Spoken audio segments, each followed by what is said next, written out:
frame and in focus. This is what DC Comics, and to be fair, it's like a Marvel, Hollywood in general. All like I call all loosely Hollywood because it's the same minds who are pulling the strings on this. Not the lower level artists and writers, but the people who are like editorial decisions, the people who are, and the people who appoint those people who are pulling the strings on this kind of nonsense. So this is what they think looters look like.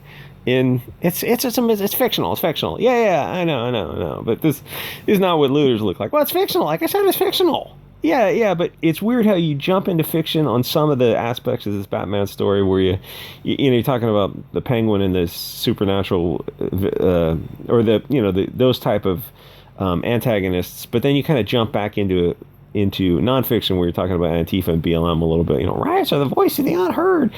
Except for the right wing, Charlottesville and J-Sex are not allowed.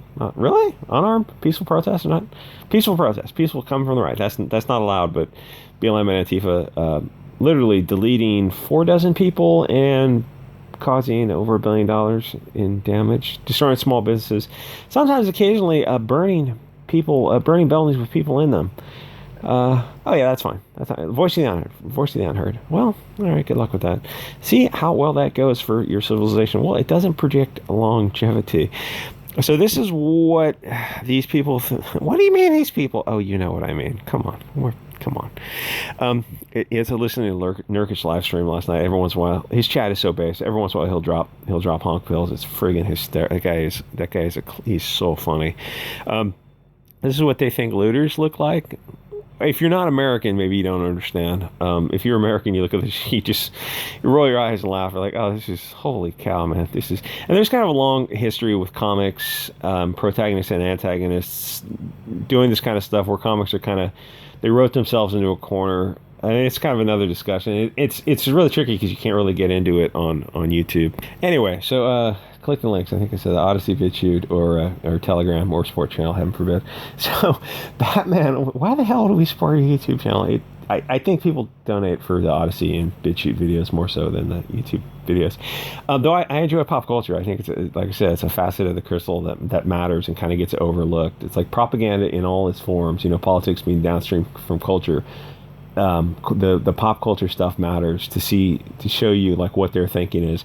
You can go through this whole comic, and it's just draw a line on a piece of paper of antagonists and protagonists. Like, wow, I can't help but notice the fair-skinned people on one side of that line, on the antagonist side of the line, people who are committing the Malum and Say acts all look like me. Weird. It's a fictional universe, damn it. Yeah, I know. I get that. But like, we know what you're doing. Come on. We're not insane. We're not all drinking the Kool-Aid. Like, we see this kind of stuff. So Batman burns small businesses for peace and justice. Hollywood and its associated products, which are comics, are over now. It's all Bolshevik propaganda. Just accept it. And I mean, really accept it. Like, I say that. And like, there's a bunch of other channels that are kind of pointing this out. They're pointing out this string of just garbage that's coming out of the mainstream, comics, Hollywood, whatever. Like, yeah, it's not going to improve. In fact, they're going to double down and make it worse and worse and worse. Oh, yeah. It's just like learning. It's just like this chunk of pop culture for your life is kind of slowly going away. And if you want to replace it with something, well, you might have to roll your own, or you're going to have to look in different directions and smaller independent comics. Thank God there's Comicsgate. There's a bunch of different stuff on Comicsgate, from Ethan on kind of one side of it, and if you have, there's like Tim Lim and Douglas Ernst and Tenaple. I don't know if he's still doing it or just doing NFTs, and Mike Miller. He might be doing NFTs too. But there's a wide spectrum of Comicsgate stuff to get behind.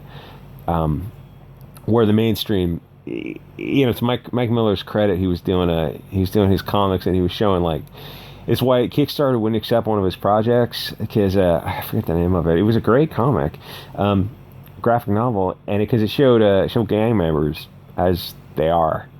And the Kickstarter said, no, you can't show that because they're marginalized and oppressed and disenfranchised. And Mike Miller's like, gang members who are hurting people? They're oppressed? Yeah, we're not going to take your project. Oh, yeah, someone in Comicsgate just got to have to start their own website and payment processor and just open it up to everyone who, anyone wants to use it, and anyone loosely identifies with CG. that's not an insurmountable website to build. I don't think it would take a huge amount of money to build that. And it's like, then you're not beholden to Kickstarter or Indiegogo. You're your own site. And I think you're going to find a lot of people who probably are not CG or kind of come sniff around. We're like, yeah, we want to sell our products also and not be ruled by these political commissars. But anyway, it's another kind of video. So Hollywood comics, that's all over. This is a Batman character. He's the world's greatest detective. So he solves crime. Originally that's how the character started. If he doesn't stop Antifa and BLM from burning small businesses and looting and doing all the Malum and Say crime, the struggle snuggles that BLM does at their events, and deleting kids. They also delete a lot of kids. Like I said, they deleted 4 people. Some actually, a Mexican girl said white lives matter, all lives matter, something like that. And so they deleted her for that. Oh, well, that's BLM and Antifa. Congratulations to them. And to be fair, to be accurate, it's the looting is mostly BLM, but the actual burning is mostly Antifa. It's a whole nother level of Bolshevik brainwashing. So if Batman, the master detective is not stopping this kind of crime, then the character is pointless. Yeah. Oh, yeah. It's character. That's why I said this is over. It's like there's no point in reading a story when the character is pointless. If he doesn't stop all crime, but he stops some, then that means he endorses the crime that he doesn't stop. The language of the unheard.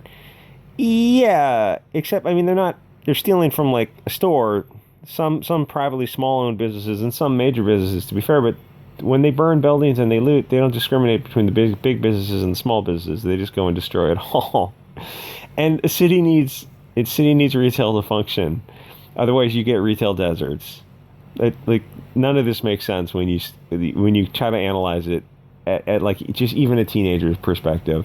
And it doesn't make sense from the storytelling universe either to have the master detective. These people who are cleaning out shelves and selling the stuff at the swap meet, they're not buying bread for their kids because they're already on government assistance.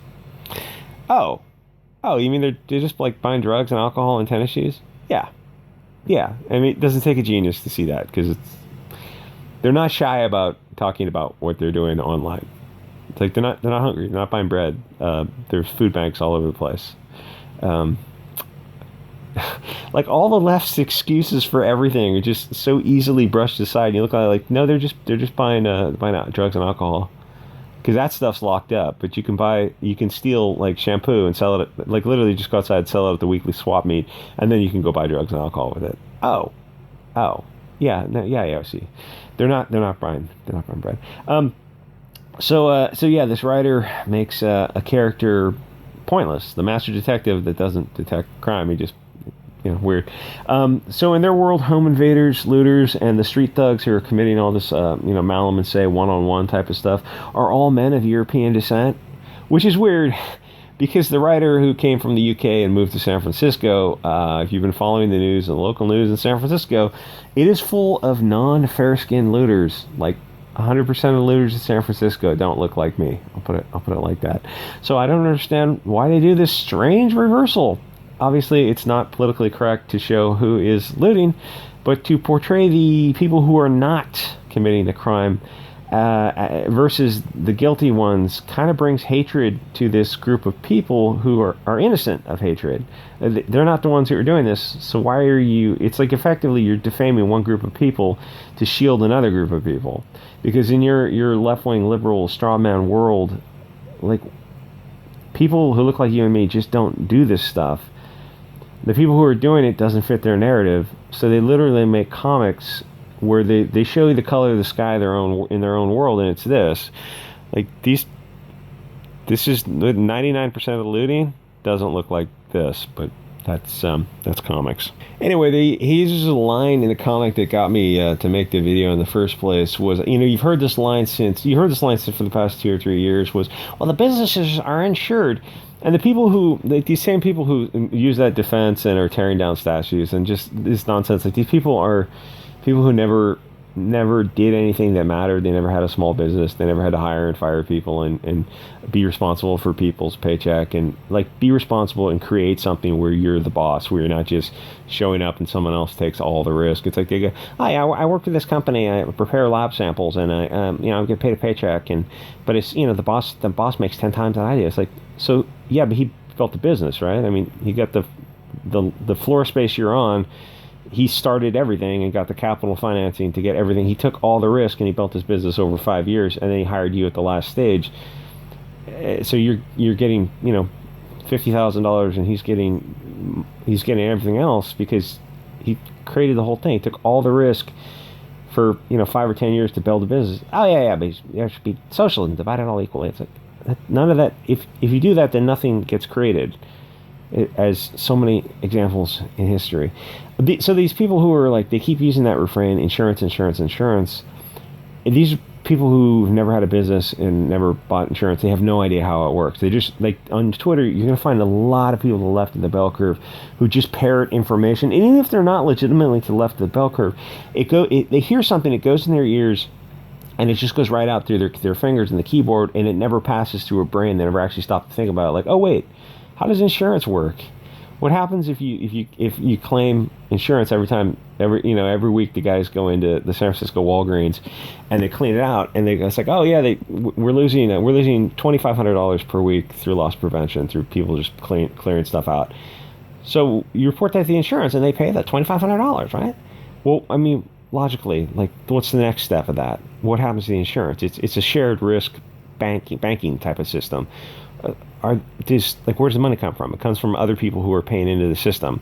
So eventually they're going to say, oh, well, we're going to raise your rates or just cancel your insurance, because you're just effectively subsidizing thieves. Why would they do that? Oh, well, socialism is the solution to this. Yeah, it's worked out so well before. So, I mean, what happens specifically in the Bay Area is, oh, so all those Walgreens, what happened? Oh, they left. And they did an interview with Mayor London Breed when the Walgreens left, and she was, like, you want to see somebody pinned down under a spotlight, and she was trying to say everything, but she said nothing that mattered. It's like, so the bottom line was, Boudin in the DA's office, and Mayor London Breed, and even Gavin Newsom, the governor, it's like they all work together to make this $950 and just not prosecute looting effectively.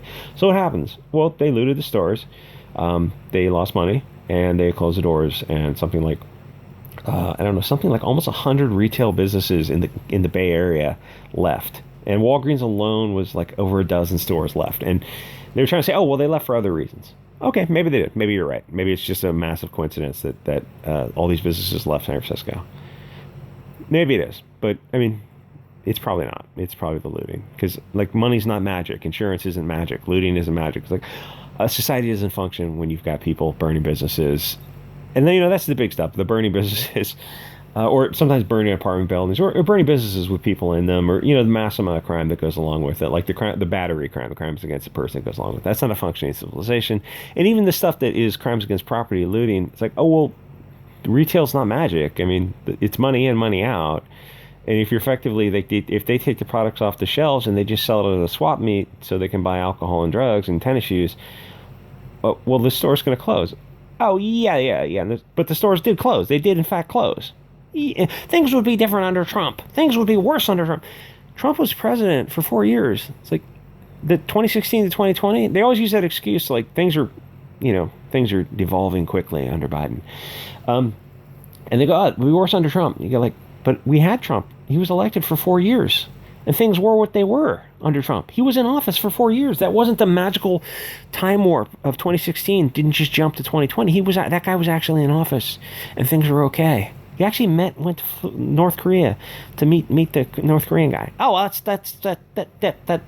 Just shut up. Just like, everything the left does is an L. They actually, Walgreens, they actually left the Bay Area.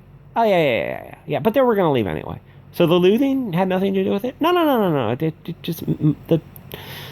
We're not insane. I mean, this is a child's understanding of, oh, you looted the business and there's no consequences.